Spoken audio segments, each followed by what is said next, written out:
Buenos días, hermanos, y buenos días para todas las personas que se conectan a través de las redes sociales. Hoy vamos a continuar con nuestro estudio bíblico número 18, titulado El amor está por encima de las tradiciones. Estamos aquí en la iglesia de la Rosa de Sarón, ubicada en el Alto de la Sertanilla, número 28, en la ciudad de Madrid, la cual está dirigida por nuestra pastora Marta Martes García. Y continuando este estudio bíblico, tenemos como base bíblica Marcos 2 del 23 al 28 y Marcos 3 del 1 al 6. Y nuestro pensamiento central para este estudio bíblico es el cumplimiento de la ley, incluyendo la observancia del sábado. Esta es parte del plan de Dios para el pueblo de Israel, pero no forma parte del evangelio de Jesucristo para la salvación por la fe. Y el texto áureo o el texto clave está en Gálatas 4, 10, 11 y dice: guardáis los días, los meses, los tiempos, los años. Me temo de vosotros que haya trabajado en vano con vosotros. Y leemos la lectura antifonal en el nombre del Padre, el Hijo y el Espíritu Santo. Amén. Dice así, Marcos 2:24. Entonces los fariseos le dijeron: mira, ¿por qué hacen en el día de reposo lo que no es lícito? Pero él les dijo: ¿nunca leíste lo que hizo David cuando tuvo necesidad y sintió hambre? Él y los que con él estaban. ¿Cómo entró en la casa de Dios siendo Abiatar sumo sacerdote y comió los panes de la proposición, de los cuales no es lícito comer sino a los sacerdotes, y aún dio a los que con él estaban? También les dijo: el día de reposo fue hecho por causa del hombre, y no el hombre por causa del día de reposo. Por tanto, el Hijo del Hombre es Señor aún en el día de reposo. Otra vez entró Jesús en la sinagoga, y había allí un hombre que tenía seca una mano, y le echaban para ver si en el día de reposo le sanaría, a fin de poder acusarle. Entonces dijo al hombre que tenía la mano seca: levántate y ponte en medio. Y les dijo: ¿es lícito en los días de reposo hacer bien o hacer mal, salvar la vida o quitarla? Pero ellos callaban. Entonces, mirándolos alrededor, con enojo, entristecido por la dureza de sus corazones, dijo al hombre: extiende tu mano. Y él la extendió, y la mano fue restaurada sana. Y salidos los fariseos, tomaron consejo con los herodianos contra él para destruirle. Esa es nuestra lectura bíblica de hoy, recordando que está en Marcos 2 del 23 al 28 y Marcos 3 del 1 al 6. Entonces, recordemos que la enseñanza de Jesús no está basada en ritos ni rudimentos religiosos, sino en la práctica del amor y demás frutos del Espíritu Santo. Y este estudio cubre dos incidentes que tuvieron lugar en distintos escenarios, como lo vimos en la lectura que acabamos de hacer con este hombre de la mano seca, ¿verdad? Que los fariseos buscaban cómo acusar, cómo tentar a Jesús, si él iba a sanar o no iba a sanar en el día de reposo. Y también vemos cómo David y sus gente, sus soldados, tomaron los panes de la proposición cuando tuvieron hambre y mitigaron con ella su hambre, se saciaron con estos panes que estaban en la presencia del Señor. Estos panes se ponían en la presencia del Señor y no era lícito comer de estos panes, pero ellos tenían una necesidad y David cubrió esa necesidad con estos panes que estaban en la presencia del Señor. Entonces, también vemos cómo los judíos, los legalistas de la ley de Jesús, querían acusarlo de violar la ley. En la sinagoga había realizado un milagro de sanidad a favor de un necesitado. Y sucedió en un día sábado, en un día de reposo. Pero los fariseos acechaban a Jesús. ¿Por qué? Porque ellos estaban más preocupados por el cumplimiento de la ley que por el necesitado, que las personas necesitadas. Entonces, vemos en este punto A, el literal A, está por encima está por encima de las prohibiciones legalistas. La versión de Marcos sobre esta campaña evangelística de Jesús por la región en torno al mar de Galilea se registran eventos precisos, significativos y prácticos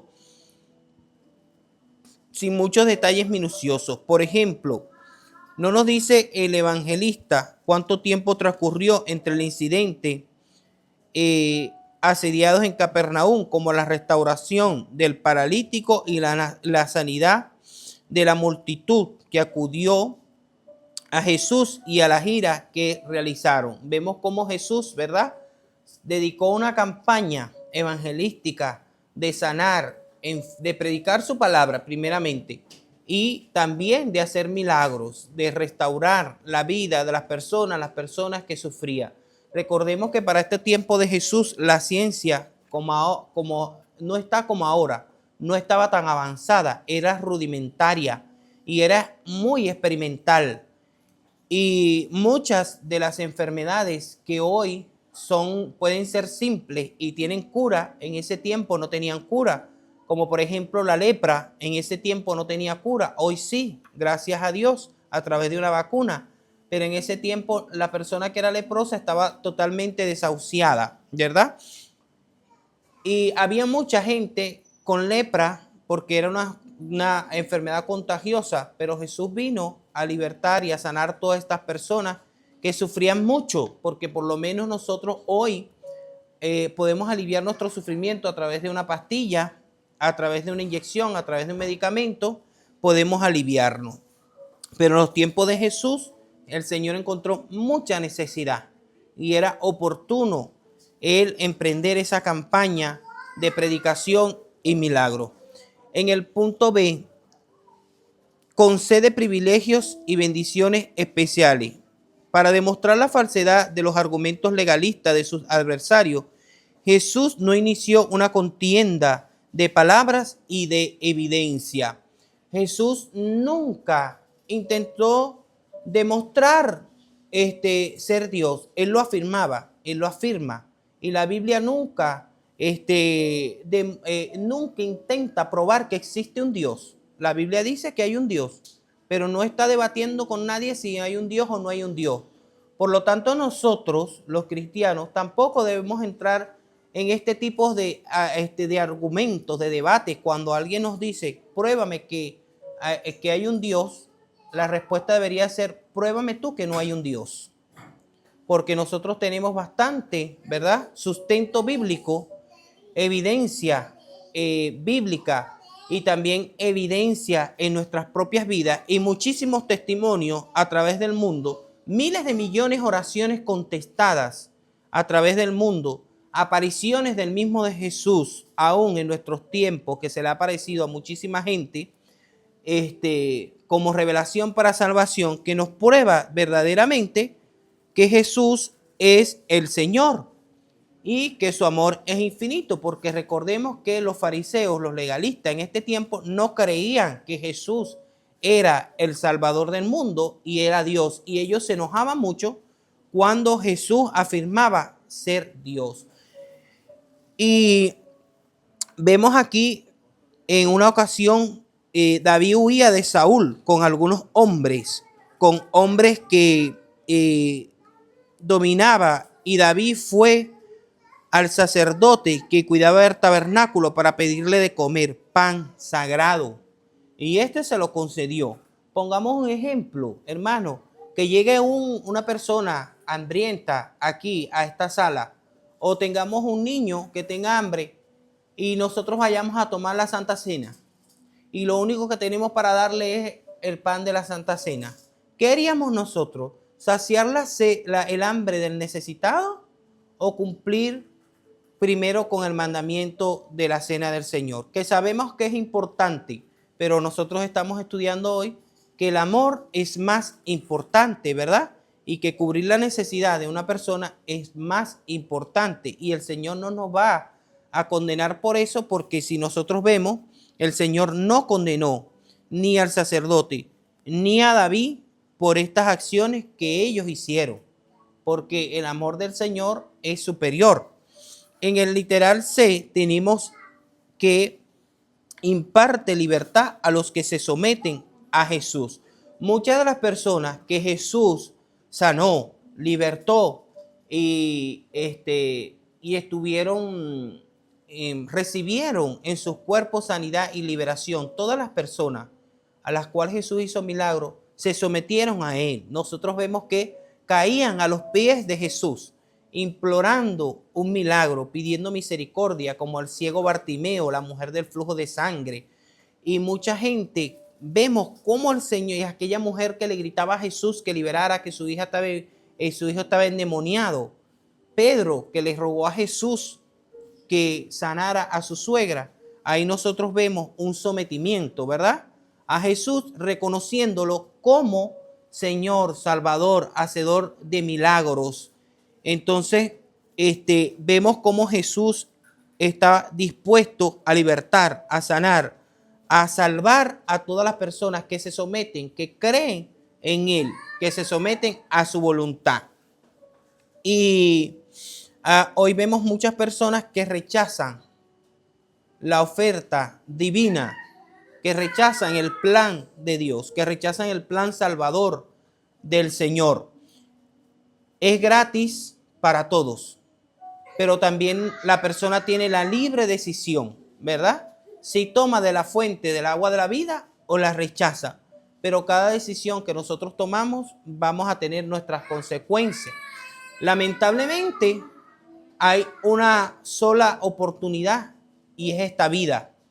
Después de esta vida no hay más oportunidad. No es como quien dice, ay no, fulano de tal tocó el infierno y en el infierno se arrepintió y Dios lo sacó de allá.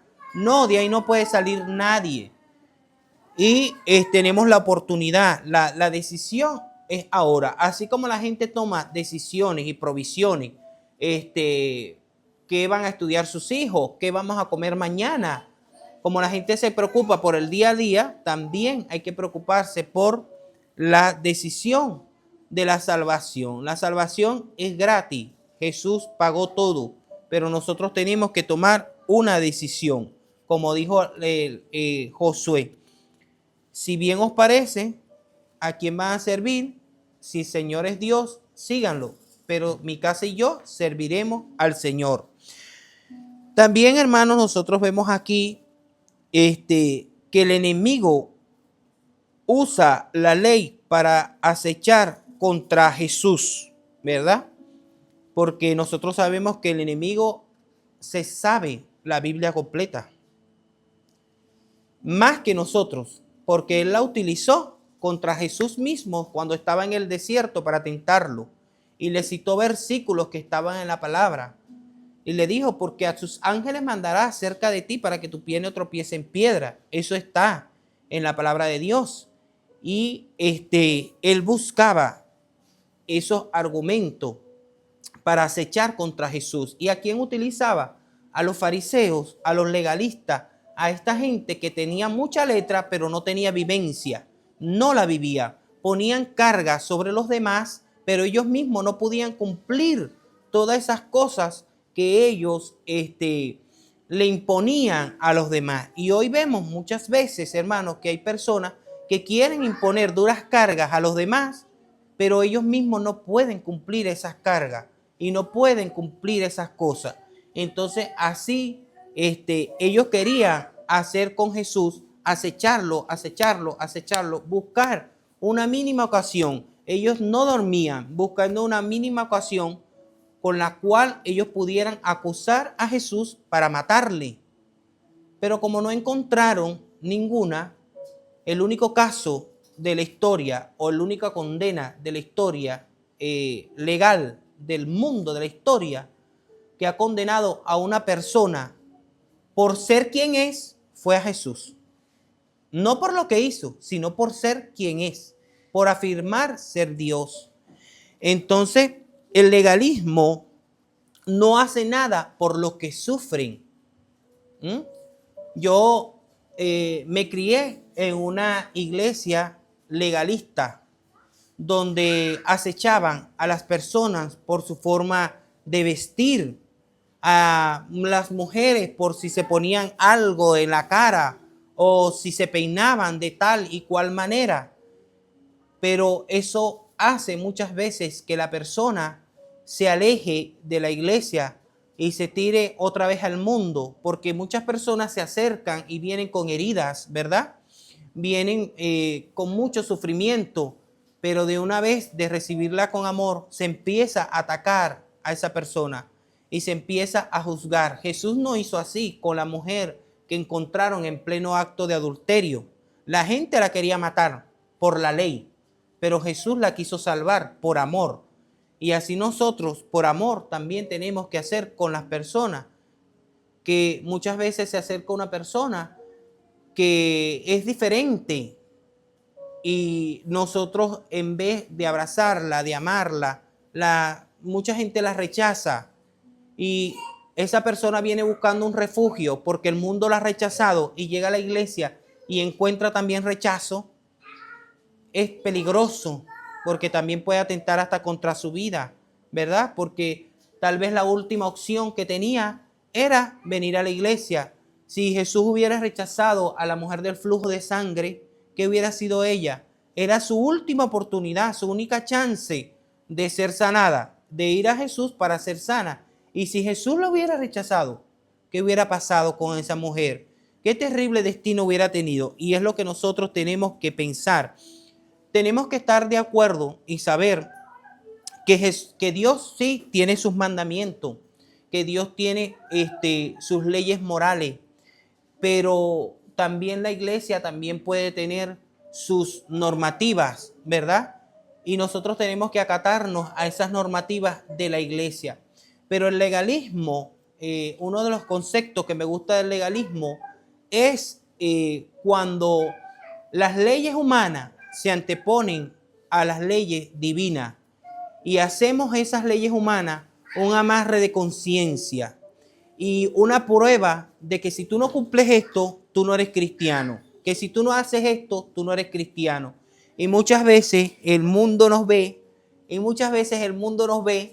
como que el cristianismo es, o el cristiano es una persona que no puede hacer esto, que no puede hacer lo otro, que no puede hacer aquello, que no puede hacer esto. Ay, tú eres cristiano, entonces tú no puedes hacer esto. Ay, tú eres cristiano y estás respirando. Y eso que eres cristiano. Y entonces muchas veces vemos a un hermano que está en un restaurante tomándose una copa de vino y nos escandalizamos. Pero yo llego a mi casa y me tomo un vaso de Coca-Cola. ¿Y qué es peor? ¿Qué es más nocivo?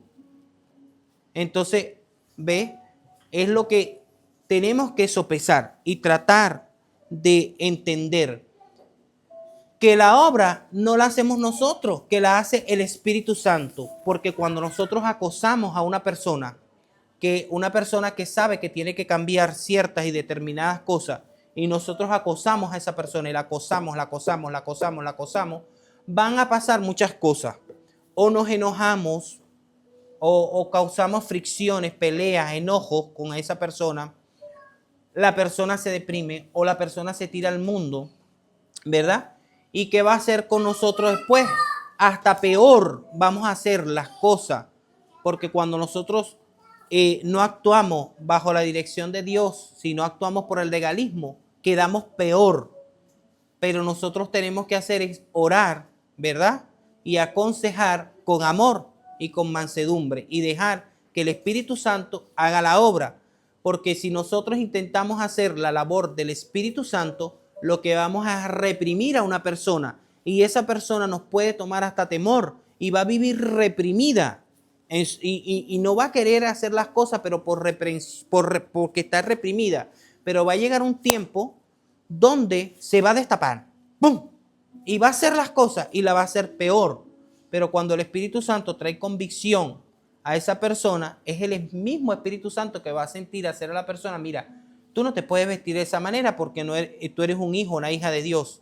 Mira, tú no puedes estar bebiendo, tú no puedes estar fumando porque tú eres un hijo, una hija de Dios. Y esa persona lo va a sentir en su corazón. Es una convicción que va a tener en su corazón. Porque todos hemos pasado por eso, ¿verdad? Alguna cosa en nuestra vida que el Señor nos ha quitado, así sea simple o muy grande, pero es el mismo Señor que nos va sintiendo, mira, nadie me lo dijo, pero es el Señor que me hizo sentir que yo no puedo hacer tal y tal cosa, ¿verdad? Una persona que era vulgar, cochina de boca, el Señor limpia su boca, como hizo como el profeta que le pasó carbón encendido por sus labios y limpió sus labios. Pero si nosotros estamos, mira, acosando todo el tiempo a esa persona, no es bueno. Un consejo es bueno. Sí, no estoy diciendo que no, pero no vamos a estar como los fariseos buscando ocasión para ver en qué esa persona se va a equivocar, para ver en qué esa persona va a errar, porque lo vamos a hacer muy mal. Entonces, estos fariseos, estos legalistas, estos hombres que estudiaban las leyes pero no las cumplían, tenían una misión, pero esa misión fue frustrada y ha sido frustrada a través de los años. A través de los años ha intentado destruir el cristianismo, ¿verdad? Se han levantado muchos gobiernos dictatoriales, muchos gobiernos anárquicos que han intentado destruir el evangelio, pero no lo han logrado. La Biblia la han logrado cerrar, pero no lo han logrado destruir. ¿Y qué tiene este libro sagrado? ¿Qué tiene este libro sagrado? Que mucha gente ha tratado de destruirla a través de los años. Pensaron que matando a Jesús iban a destruir el evangelio. Se han levantado muchos hombres a través de la historia y su religión ha surgido por un tiempo, pero muere esa persona y se olvidan de lo que ellos, de su religión o de su partido político. Ya eso se olvida, ¿verdad? Pero han pasado más de 2000 años y el evangelio sigue floreciendo y sigue ganando terreno a través del mundo. Si Jesucristo hubiera sido un mentiroso, si Jesucristo hubiera sido un loco, un revolucionario, el evangelio hubiera seguido floreciendo como sigue floreciendo ahorita. ¿Qué sentido hubiera tenido para los apóstoles morir por una mentira? ¿Qué sentido hubiera tenido para nosotros hoy en día sufrir todo lo que sufrimos por una mentira? ¿Verdad? No hubiera tenido sentido ninguno, pero sabemos que es una verdad irrefutable, que es una verdad absoluta, que el evangelio es para salvación para todo aquel que en él cree y que el amor de Dios está por encima de todas las tradiciones y todo el legalismo que la persona pueda tener. Entonces acechaban a Jesús para tratar de destruir el evangelio y su predicación. Sabemos y entendemos que el evangelio es buenas nuevas, ¿verdad? Entonces hoy nosotros también podemos estar caminando entre una fila navaja, entre la fina navaja del legalismo y el amor de Dios, ¿verdad? Nos debemos preguntar eso. ¿Hacia dónde se va a inclinar la balanza?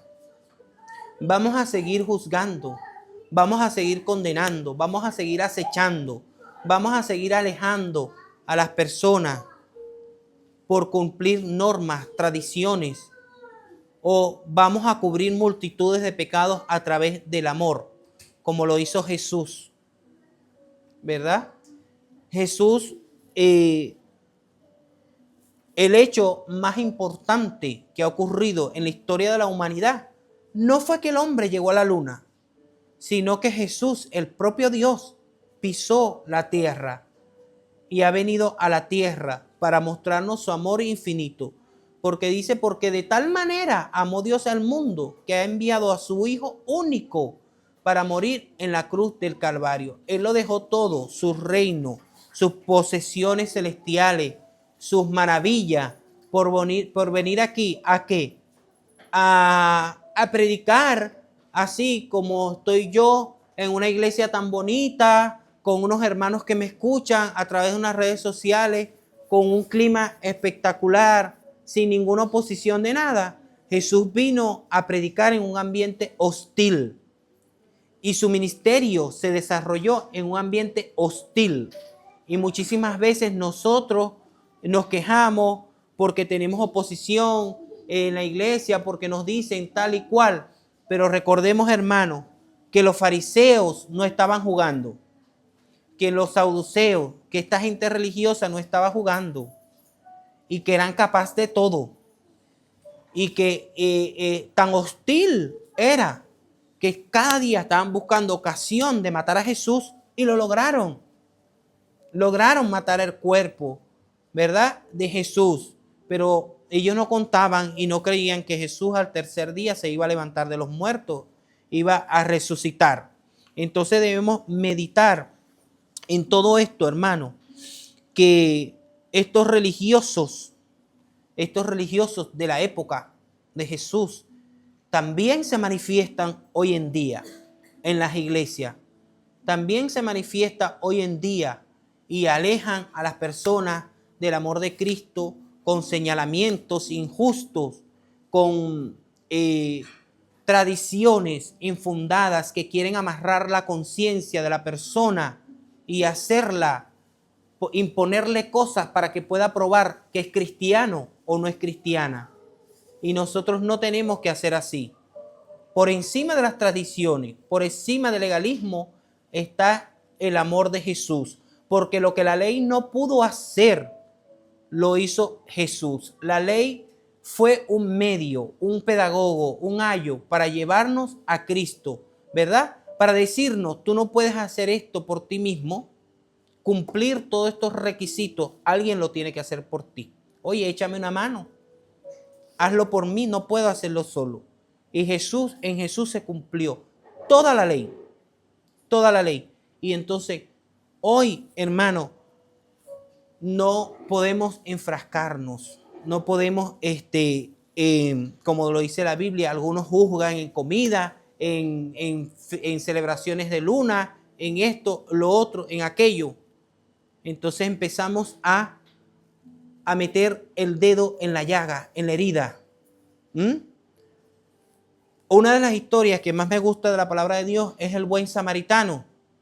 Este buen samaritano encuentra a este hombre herido en medio del camino y no llega y no le pregunta, ¿y qué te pasó? ¿Y qué te hicieron? ¿Viste? Era porque no tenías que meterte por aquí. ¿Y cómo se te ocurre a ti pasar por este camino? Y tú no sabes que esto es solo. Y además que vienes cargado con toda esa mercancía. Y además con un burro, tú no sabes que están robando burro. Este hombre agarró, ¿qué hizo? Tomó aceite, vino y cubrió sus heridas. Y muchas veces en la iglesia hay personas que tienen heridas. Y a veces nosotros empezamos a destapar esas heridas, a pellizcarlas, a divulgarlas y no la sanamos, no la vendamos, no la tapamos. ¿Verdad? Eso es compasión, eso es misericordia, eso es amor. Que no nos olvidemos del ministerio de la compasión que tuvo el Señor Jesucristo. Que todo tiene que hacerse con amor. Que un mensaje debe exhortar, debe animar, pero también debe consolar y edificar, ¿verdad? Porque todo tiene que ser un equilibrio. Todo tiene que ser un equilibrio. Y si nosotros vemos a nuestro Señor Jesucristo, es nuestro mayor ejemplo. Ojalá que nos pareciéramos un poquito más a Cristo. Un poquito más. Es un orgullo para los que tuvimos un buen padre como yo, que me digan, ay, te pareces a tu papá. Para mí es un orgullo. Y yo a veces me veo en el espejo y yo digo, ay, ¿cómo me parezco a mi papá? Y me agrada decir eso. ¿Cómo nosotros pudiéramos decir, me parezco a mi papá, a Dios, ¿verdad? Que nos parezcamos más en el amor de Jesucristo, que comprendamos y que no nos confundamos, que el Señor tiene norma, que el Señor tiene el sí y que hay que cumplir, hermano, pero no todos caminan a nuestro ritmo, que no todos aprenden a nuestro ritmo, que hay personas que les cuesta más que a otros. Entonces, que la misericordia de Dios nos alcance, que nos cubra y que podamos, hermanos, tener un poquito más de compasión, un poquito más de compasión, que si aquel que no ha alcanzado lo que yo alcancé en tanto tiempo, yo no puedo venir con mis historias de superación, aquellas historias de superación de superhéroe, a dármela de grandeza, porque yo hice tal y tal cosa. No, porque hay personas que no les cuesta. Una gran predicadora muy famosa dice que cuando ella aceptó al Señor, su esposo y ella fumaban y eran fumadores empedernidos. Y su esposo dijo, Señor, fumo hasta que me quites el deseo. Y ella dice que su esposo al otro día dejó de fumar. Nunca más tocó un cigarro. Pero ella le costaba muchísimo. Y ella dice, yo iba a la iglesia, me paraba en el púlpito, daba un mensaje y fumaba. Y yo no entendía cómo mi esposo dejó de fumar de la noche a la mañana con una oración y dejó de fumar. Pero a mí me costaba demasiado, dice ella, me costaba.